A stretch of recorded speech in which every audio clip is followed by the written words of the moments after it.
আসসালামু আলাইকুম রহমতুল্লাহি ওবারাকাতুহু। প্রিয় ভাই ও বন্ধুরা, কেমন আছেন? আশা করি সবাই ভালো আছেন। দেশ ও প্রবাস থেকে যারাই এই মুহূর্তে ভিডিওটি দেখতেছেন, আমার পক্ষ থেকে রইল আপনাদের জন্য আন্তরিক মোবারকবাদ।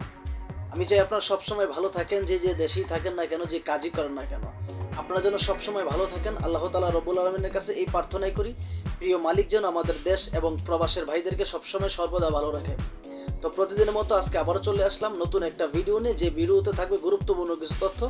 আশা করি ধৈর্য সহকারে পুরো ভিডিওটি দেখে আপনার মূল্যবান মতামত ভিডিওর কমেন্ট বক্সে লিখে যাবেন। আজকে যাকে নিয়ে ভিডিও করব তার নাম, পরিচয়, ঠিকানা আমাদের পক্ষে কিছুই জানা সম্ভব হয়নি, শুধুমাত্র তার ভিডিওটা নিয়ে আপনাদের সামনে হাজির হলাম।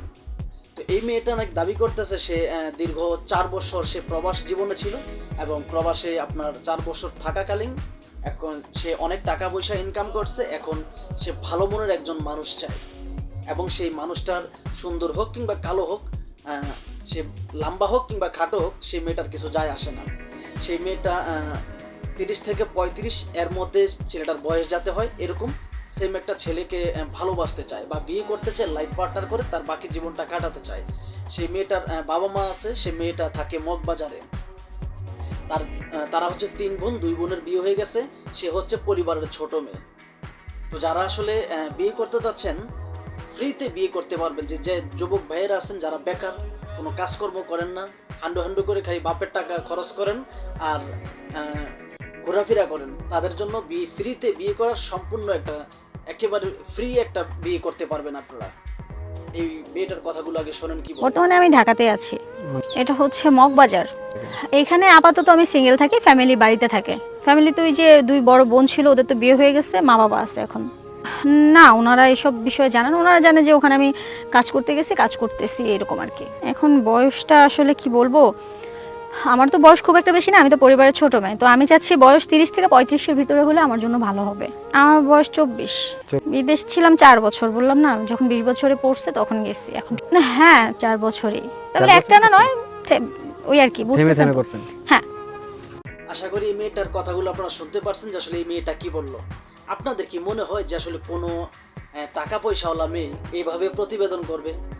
ওরা আসলে একটা গ্রুপ, একটা প্রতারক চক্র। বিভিন্ন প্রবাসীদেরকে টার্গেট করেই কিন্তু এই প্রতারণাগুলো করা হয়, এবং প্রবাসীদেরকে টার্গেট করে এই ভিডিওগুলো করা হয়। আমি সবসময় প্রবাসীদেরকে সাবধান করি যাতে এই সমস্ত 12 ভাতারির ফাঁদে যাতে না পড়ে। এই 12 ভাতারির ফাঁদে যেই পুরুষ পড়বে সেই ধ্বংস হবে 100% গ্যারান্টি। কেননা ওরা ভালোবাসতে আসে না, ওরা লাইফ পার্টনার খুঁজতে আসে না, ওরা খুঁজতে আসে ভালো একটা মুরগি, যে মুরগির থেকে সোনার ডিম পাওয়া যাবে। আশা করি আপনারা বুঝাইতে পারছি আপনাদেরকে যে আসলে আমি কি বোঝাতে চাচ্ছি আপনাদেরকে। আজ পর্যন্ত কি আপনারা কেউ দেখছেন যে আসলে কোনো একটা মানুষের, একটা ছেলে কিংবা একটা মেয়ের কথা বলি আমি, একটা মেয়ের পকেটে যদি 50 টাকা থাকে, তার শরীরের গরমটা থাকে আপনার 100 টাকার, সেই জায়গায় একটা মেয়ে, তার টাকা পয়সা আছে, সে নিজের ইচ্ছাকৃতভাবে একটা বেকার ছেলেকে বিয়ে করতে চাইবে?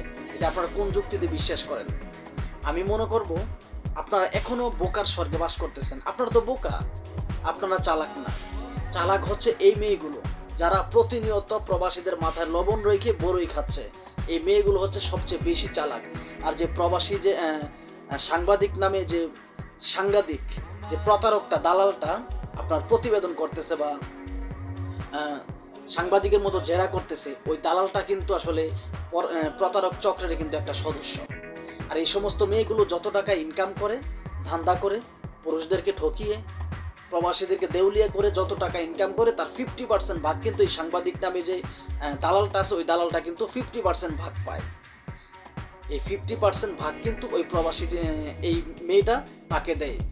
আপনার কি মনে হয় যে আসলে এরকম বডি ফিটনেস এবং কি লম্বা চূড়া চেহারা, যেরকম সুন্দর, ওর গায়ের পোশাক আশাক দেখে কি আপনাদের মনে হয় যে আসলে এই সমস্ত মেয়েগুলো প্রতিবেদনের নামে ডিজিটাল ভিক্ষা করতে আসছে না?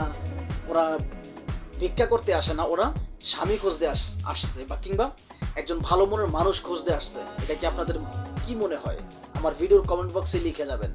আমি প্রতিনিয়ত ভিডিও আপলোড দিই শুধুমাত্র যে প্রবাসী যে ভাইয়েরা আছেন আপনাদেরকে উদ্দেশ্য করে, এবং আপনারা যাতে এই সমস্ত মানুষদের থেকে দূরে থাকেন, এই জন্য আপনাদেরকে সাবধান করার জন্য। কেননা আসলে প্রবাসে যারা থাকে সেই মানুষগুলো কিন্তু আসলে এক প্রকার অসহায়।